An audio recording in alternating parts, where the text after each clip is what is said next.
Pasado na ang 3 araw na tigil pasada ng grupong Manibela sa susunod na linggo. Ayon sa Manibela, nasa 100 mga tsuper ang sasali sa transport strike na magsisimula sa Lunes, June 10 hanggang Miyerkules, June 12.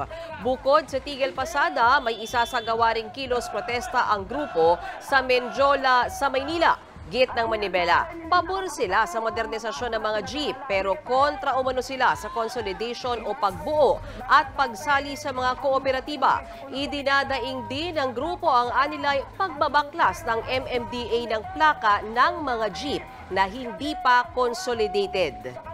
Kami nga po, nakapag-modernize na kami ng isa-dalawa na unit na galing po sa amin mismo yung prototype. Ibig sabihin po, sumusunod kami. Huwag lamang po ditong ipilit sana yung consolidation. Kaya naman po mag-modernize. Hindi naman daw sasali sa tigil pasada ang grupong Piston, pero may ikinakasa silang kilos protesta sa Korte Suprema sa Martes.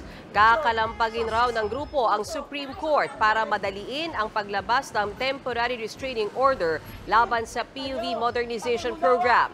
Giit ng Piston, labag sa batas ang programa at hindi umano ito ang sagot sa problema sa pampublikong transportasyon.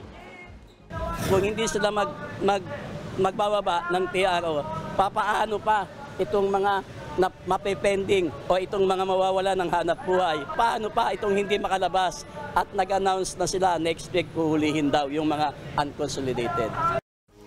Mga kapatid, Mean Los Baños po. Huwag magpahuli sa mga balita at impormasyong dapat ninyong malaman. Para sa mas malawak na balitaan at diskusyon, mag-follow at mag-subscribe sa social media pages ng News 5.